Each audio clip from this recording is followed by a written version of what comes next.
Assalamualaikum warahmatullahi wabarakatuh. Perkenalkan, kami dari kelompok 4 yang beranggotakan saya Atina Anisatul Rasyida dengan NIM 302240076 dan teman saya Musyaiful Islam dengan NIM 302240068. Nah, dalam materi sosiologi dakwah kali ini kami akan mempresentasikan hasil diskusi kami mengenai karakteristik budaya masyarakat pedesaan dan pendekatan dakwah yang semarak. Baiklah, sebelum itu di sini saya akan menjelaskan subbab-subbab yang akan dibahas dalam materi kali ini. Yang pertama yaitu pengertian dan karakteristik masyarakat pedesaan, yang kedua yaitu semarak dakwah di pedesaan, dan yang terakhir yaitu pendekatan dakwah tradisional. Baiklah, langsung saja kita masuk subbab yang pertama. Baiklah, yang pertama yaitu pengertian desa.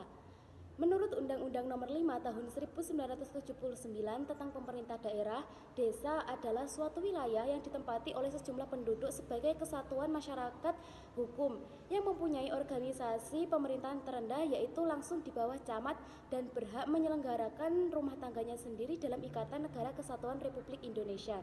Nah, menurut Sutarjo Kartohadikusumo, bahwasanya desa adalah suatu kesatuan hukum tempat tinggal suatu masyarakat yang berkuasa mengadakan pemerintahannya sendiri. Nah, desa itu merupakan perwujudan atau kesatuan geografis, sosial, ekonomi, politik, dan kultur yang terdapat dalam suatu daerah dalam hubungan dan pengaruhnya secara timbal balik dengan daerah lain. Nah, warga dalam masyarakat desa itu mempunyai hubungan yang lebih erat dan lebih mendalam ketimbang hubungan mereka dengan warga masyarakat pedesaan lainnya. Selanjutnya yaitu sistem di kehidupannya biasanya itu berkelompok atas dasar sistem kekeluargaan. Yang kedua yaitu ciri-ciri masyarakat pedesaan. Talcott Parsons itu menggambarkan masyarakat pedesaan itu yaitu sebagai masyarakat yang tradisional atau biasa disebut dengan Gemeinschaft, yaitu yang mengenal ciri-ciri sebagai berikut. Yang pertama yaitu efektivitas. Itu ada hubungannya dengan perasaan kasih sayang, cinta, dan kesetiaan. Nah, perwujudannya itu biasanya dalam desa itu seperti perbuatan tolong-menolong, menyatakan simpati terhadap orang yang kena musibah, dan menolong orang lain tanpa pamrih. Yang kedua yaitu orientasi kolektif.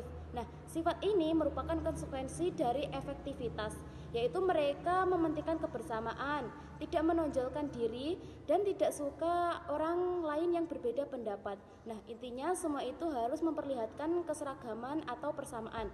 Terus yang ketiga yaitu askripsi, berhubungan dengan mutu atau sifat khusus yang tidak diperoleh berdasarkan suatu usaha yang tidak disengaja, tetapi merupakan suatu keadaan yang sudah merupakan kebiasaan atau keturunan.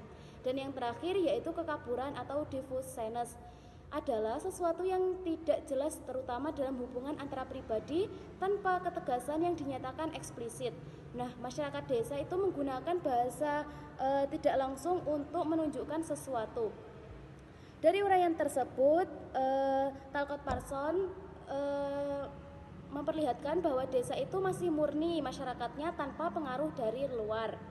Nah, adapun menurut pendapat Poplin 1972 bahwasannya masyarakat desa itu memiliki ciri-ciri sebagai berikut. Yang pertama, perilaku homogeni. Yang kedua, perilaku yang dilandasi oleh konsep kekeluargaan dan kebersamaan. Dan yang ketiga, perilaku yang berorientasi pada suatu tradisi, status, isolasi sosial, kesatuan dan keutuhan kultural, dan banyak ritual dan nilai-nilai sakral dan kolektivitasme. Subbab yang ketiga yaitu semarak dakwah di pedesaan. Nah, semarak dakwah di pedesaan itu bukan hanya sekedar banyaknya kegiatan keagamaan, tetapi merupakan gambaran hidupnya melalui nilai-nilai Islam dalam struktur sosial masyarakat di desa. Nah, dakwah di pedesaan itu tumbuh secara alami karena agama itu menjadi bagian dari identitas sosial, budaya, bahkan sistem kehidupan masyarakat. Nah, jika Talcott Parsons tadi menggambarkan masyarakat desa itu sebagai masyarakat yang Gemeinschaft atau masyarakat yang memiliki hubungan emosional dan solidaritas tinggi, maka dakwahnya juga itu harus berdasarkan sifat kolektif, kekeluargaan, dan menyatu dengan kehidupan mereka. Nah, perwujudannya dalam masyarakat pedesaan itu diantaranya yang pertama dakwah melalui majelis taklim. Nah, majelis taklim adalah lembaga pendidikan non formal yang menjadi wadah pembelajaran agama Islam bagi masyarakat. Kegiatannya itu biasanya berupa pengajian rutin, kajian kitab, ceramah, dan diskusi masyarakat. Nah, di pedesaan itu Majelis Taklim memiliki peran strategis sebagai pusat pembinaan akhlak dan penguatan keimanan.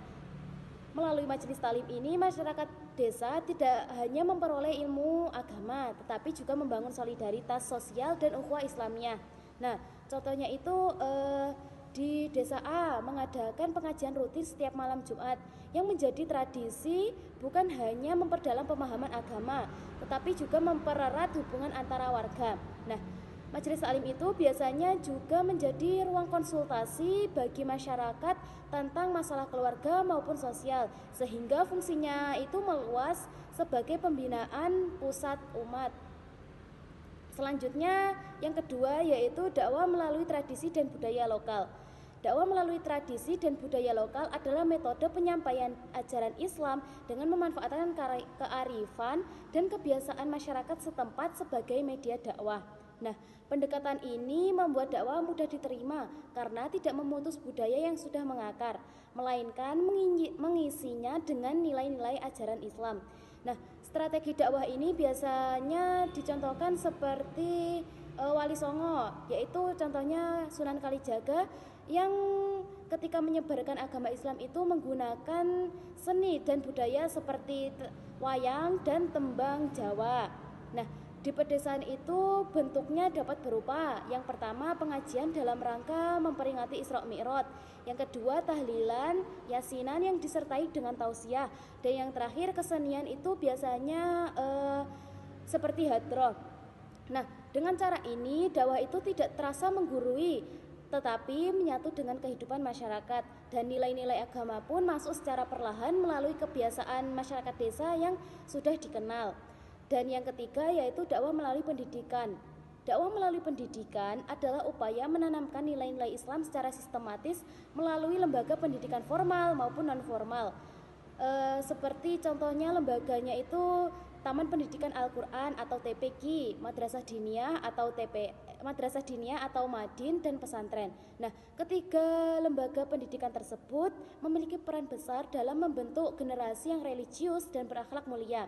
Nah, pendidikan agama sejak usia dini itu menjadi fondasi utama dalam membangun karakter.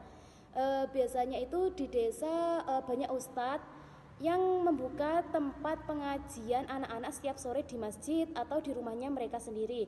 Nah, kegiatan ini bukan hanya mengajarkan anak-anak membaca Al-Quran, tetapi juga membiasakan sikap disiplin, sopan santun, dan kecintaan terhadap masjid.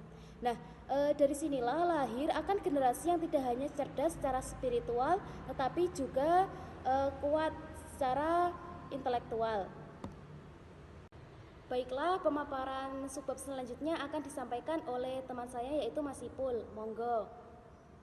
Baiklah, melanjutkan dari penjelasan Mbak Atina, kita akan masuk ke subbab pendekatan dakwah tradisional.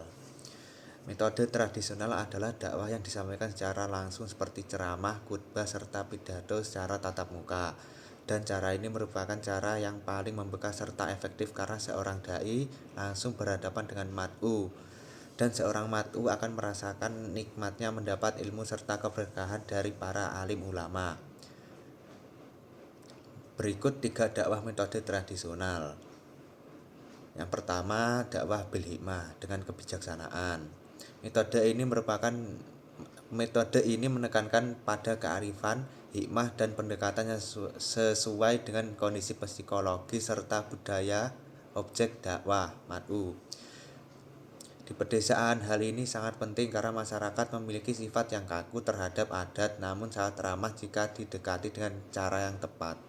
Dakwah dilakukan dengan perkataan yang tegas dan benar, namun disampaikan dengan cara yang santun, bijak, dan tidak menyinggung perasaan atau tradisi setempat.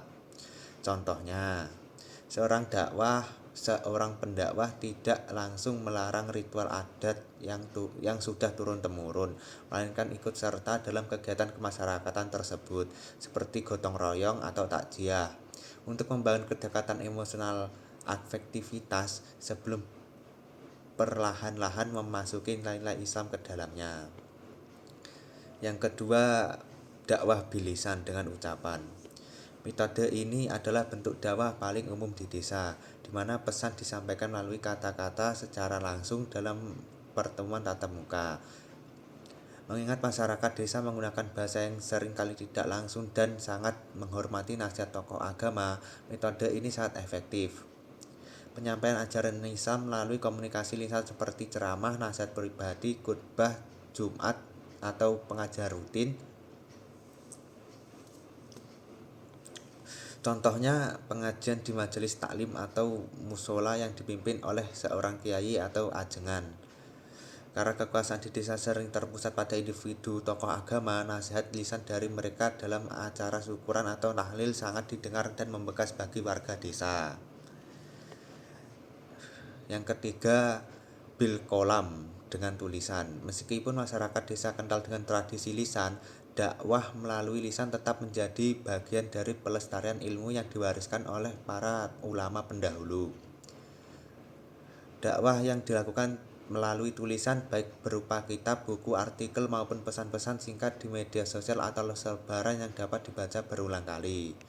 Contohnya, pengguna kitab kuning dalam pengajian di pondok pesantren pedesaan atau pembuat jadwal imsakiyah dan buletin Jumatan sederhana yang dibagikan di masjid desa.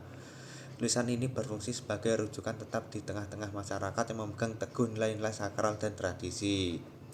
Ketiga metode ini bekerja sangat baik di desa